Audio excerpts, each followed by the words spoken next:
Hi everyone, Donna here with Bookkeeping Made Simple, and this is the show where we talk about all kinds of things business related. There's a pretty heavy emphasis on accounting, but that is largely because, well, I'm an accountant. That's what I do. But really, the purpose of this show is to help business owners empower themselves to become more successful. And I'm kind of taking you along on my journey. I am not a guru. I am not a David Goggins. I am not a Gary Vee. I am not already successful, but I am much more successful than I've been in the past. And as I'm learning things, I want to share them with you. So maybe you can learn from my experiences and figure out what works and what doesn't. But today I want to talk about trust. Well, first of all, I want to tell you, if you enjoy this show, please like, share, and subscribe. Hit the red notification bell on YouTube. I don't spend a lot on advertising. This is how I advertise my business, and so it's really important to me. Also, feel free to give me some feedback in the comments.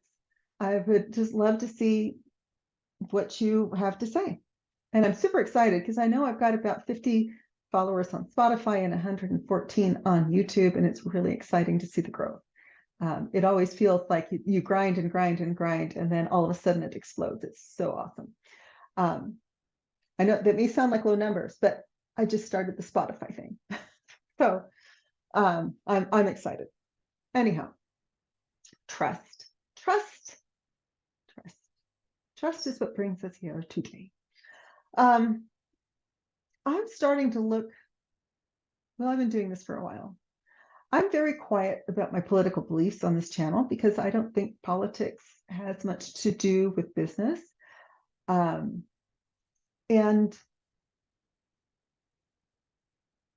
well, it has a lot to do with business, but as a business owner, I don't want to politicize it. However, I'm kind of looking through my news feeds. I follow some financial news, accounting news, and I'm seeing a lot of things that are going on that tells me that trust in society is at an all-time low. Maybe not all time, but as long as I can remember. And to let you know, I am just old enough to remember some pretty low trust times. So let's start with, what is trust? Well, a trust is simply a belief that the other person in the relationship, whether it's a business relationship or a personal relationship, is going to behave in a certain way. So in a personal relationship, one of the things I pride myself on is that I do not disclose, even to my significant other, what my friends are going through. If they want to disclose that to him, that's fine. But I do not without permission. I keep that confidence. Same thing in my business. I do not disclose financial information, nor do I allow my staff to do that without written permission, well, at least verbal permission from my client, and we really prefer it in writing.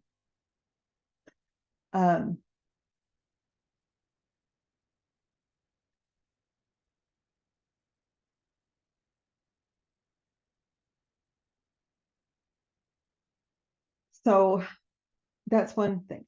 My clients and my friends all know that I've made that commitment, and they can believe that I'm going to follow through and keep their personal problems to myself.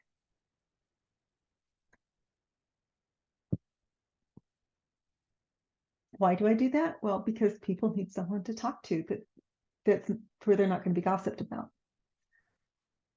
I also have a thing where, and sometimes that trust is negative. You know, if you're married to an alcoholic, you can trust that if they're confronted with alcohol, they're going to drink it. So, like I said, sometimes it's negative, but for the most part, society demands that we have positive trust, that we trust people and organizations to do the right thing. In a business setting, I really want to kind of talk about 2 times that I remember that where trust was breached and what the company did to resolve it. Now, small companies can't always do this at this level because it's an extremely expensive thing to do a recall. And both of the companies I'm going to talk about are manufacturers. So they had, and they're very large companies, they're Fortune 500 companies. So they have more resources to be able to fix it. But at the same time, I also want to recognize small business owners usually recognize that taking care of something that's going to cost them money in the short term will result in a long-term customer.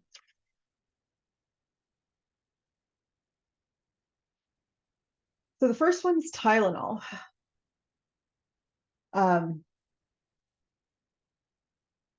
In 1982, and I remember this, I had just moved to Kentucky from Seattle. I was in high school. In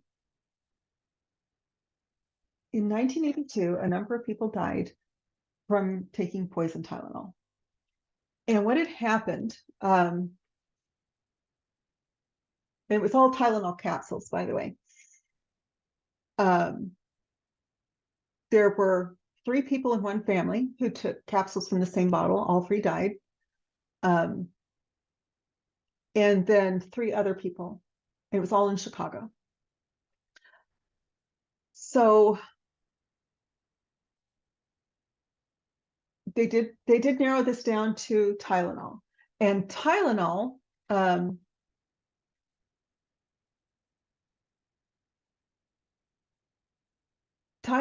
they were able to find out that the poisonings all happened from 2 bottles in the same lot, the same manufacturing batch. So Tylenol pulled them immediately. And Johnson & Johnson is who owned Tylenol, at least at that time. So they immediately recalled all the Tylenol capsules, at least for that lot. And if I remember correctly, it was all of them in the area. They didn't limit it to that one lot that they had identified as having been poisoned. They recalled every Tylenol capsule in Chicago, which is where these poisonings occurred.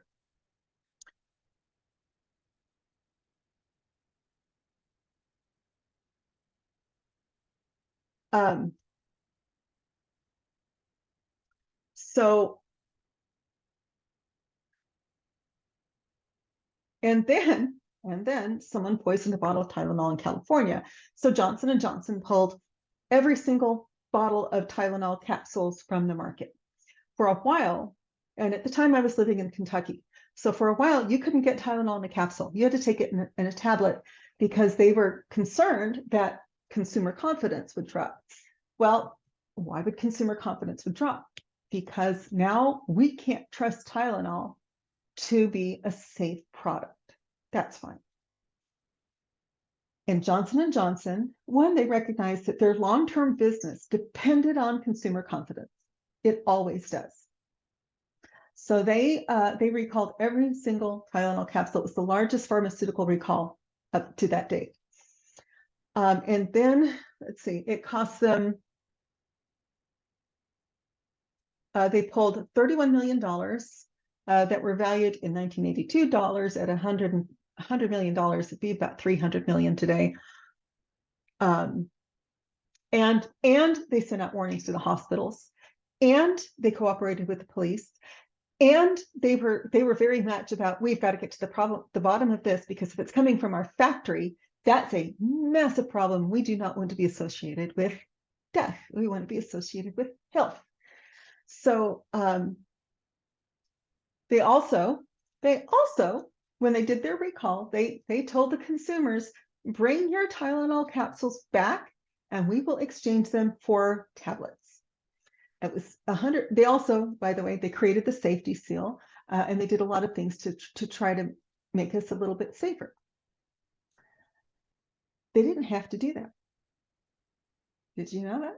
Because Tylenol, Johnson & Johnson weren't the ones that were poisoning those. That was somebody else. Let me look and see who, because I always forget. But That was somebody else. Someone,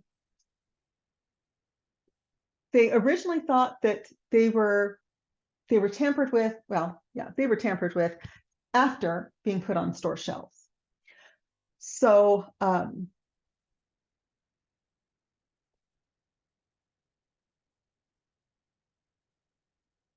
even knowing that, though, Johnson & Johnson decided they were going to pull every single capsule and give refunds or exchange them for tablets, because they knew that when you take care of your consumers, they will continue to trust your product, and that means that you can grow.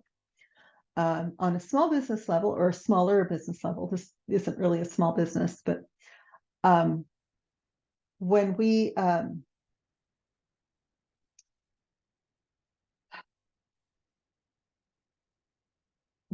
were purchasing dump trucks for our other business,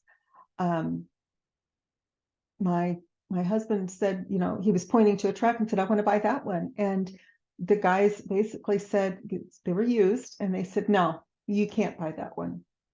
And he said, why? And they said, because we already know how expensive it's going to be for you to run it. It is a bad motor. It's always going to have a bad motor. Even when you replace the engine, it's still going to be bad. And we don't want you to take a bath on that, so we're not going to sell it to you. And we were kind of taken aback. But they were like, we want to sell you the next 20 trucks, not the next one. So that is the kind of thinking that engenders a lot of trust. I don't want one client, and I don't want a client for a month. I want a client for the next 20 years. And the way to do that is to develop trust with that person. Here's the other thing I want to talk about is Boeing.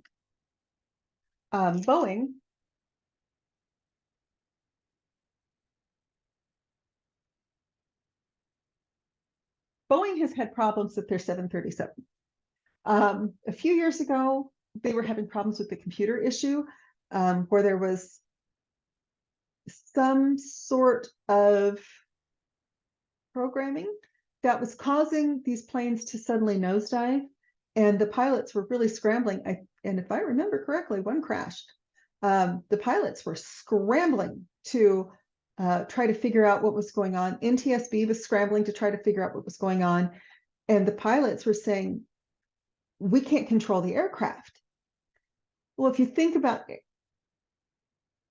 flying, and I love to fly,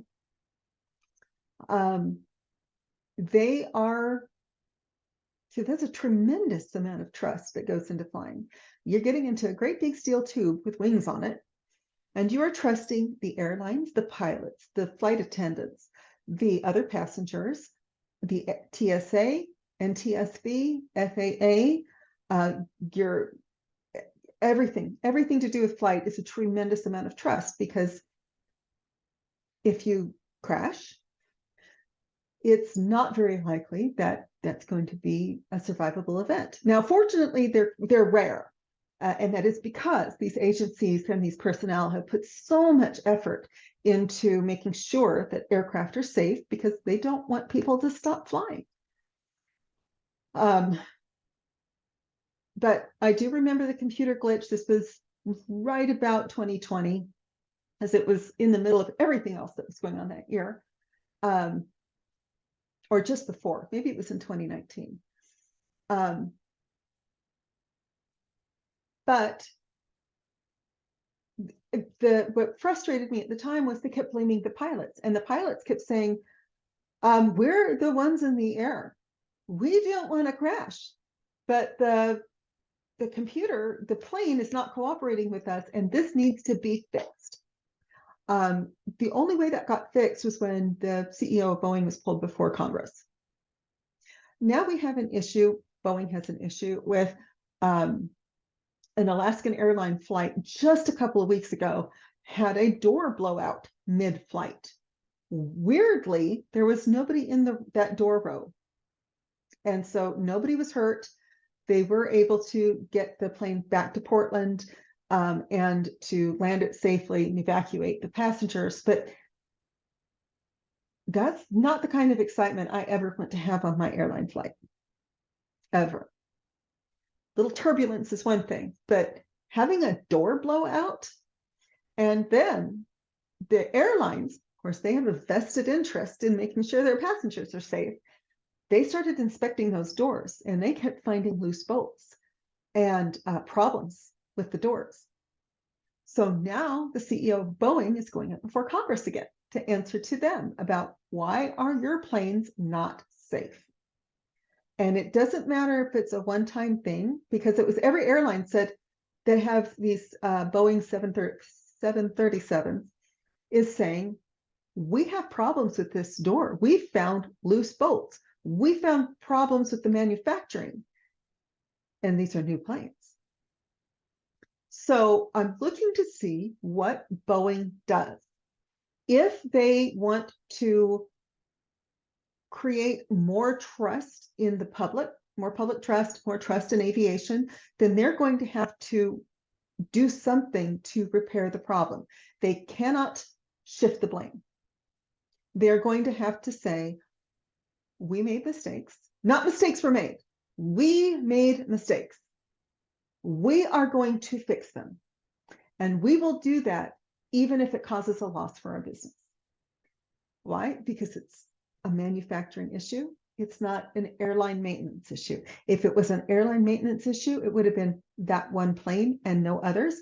It wouldn't have affected Alaskan and Spirit and United. And they're all coming in and saying, oh, we found loose bolts too on our new planes. So that's something that the CEO is going to have to, they're going to have to reassure the public that these planes are safe to fly on. I'm interested to see what they do. But if they don't, they will be reducing trust in aviation, not just in Boeing. They'll be reducing trust in Airbus too, and that's their only real competitor. I'm so upset about it that I'm actually planning to start flight school as soon as I'm done with my master's in accounting next month. So they've had so many problems lately because they are not doing quality assurance. So we'll see. I would like to see them have the same response that Johnson & Johnson did back in '82, but we'll see. So those are a couple of examples with really big companies. Now, what about really, and one with a small company? What if you're a service company? A service company, a lot of times that has a lot to do with expectations. So we have the best way to handle that is with written communication. Why? Because if it's written, it's really hard to say, to do the he said, she said thing.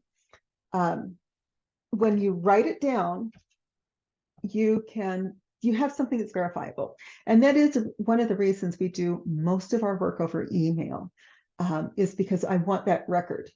I also require my employees to document every single interaction with a client, because I need that documentation in the event of a dispute so that I can say, look, I understand where you're coming from, but this is what we agreed to do, not this other thing. So what are some trust issues in business, in a service-based business? One is I'm gonna have to pause. One of the ways a service-based business can build trust is to make sure that everything's in writing. The reason for that is that you can then refer to the writing. It's not one of your employees was fired, said this thing, and I'm taking it as gospel.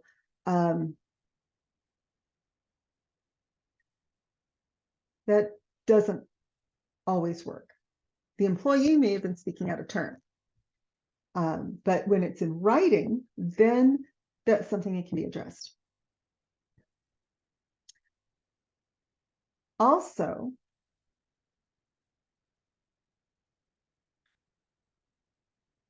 you want to make sure that that communication is very, very clear.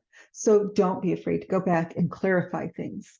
It's a lot easier to do when you're in the beginning negotiations of a deal instead of just ghosting someone. I recently had that happen where I was very clear. I thought on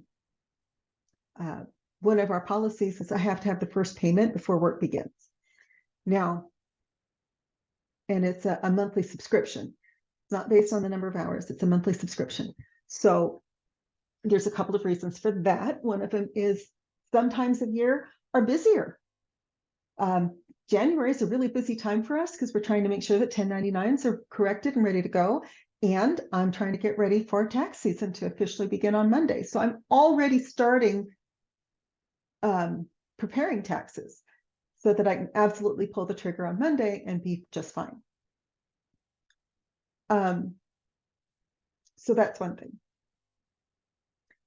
I also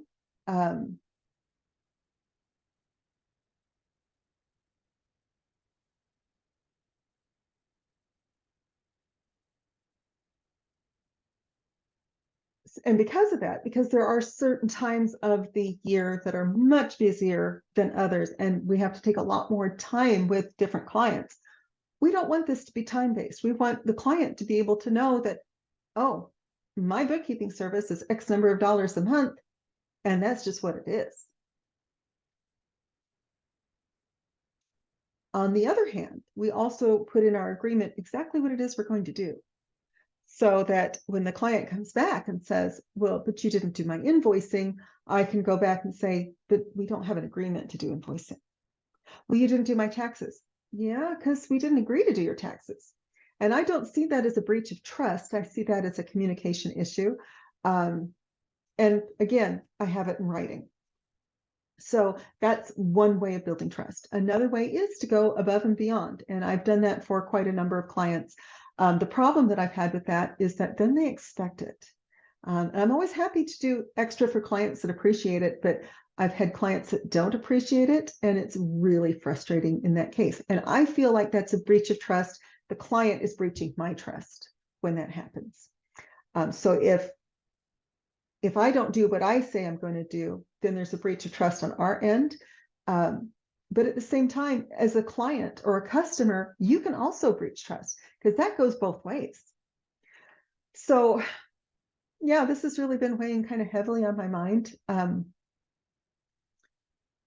Just because I keep thinking about how much trust goes into making society work.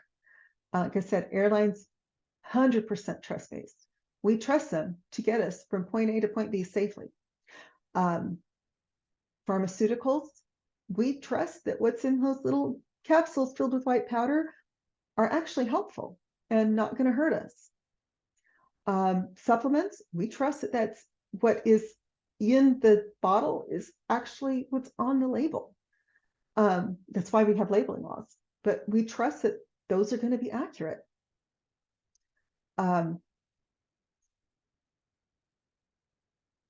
Relationships, you know, one of the quickest ways to destroy trust in a relationship is to gossip. And so I don't do that. I work in a profession where confidentiality is critical. One of my closest friends is an attorney. She's in the same position. Confidentiality is critical. And so, and another close friend of mine is a wealth advisor. She's the one I refer all of my clients to for retirement plans.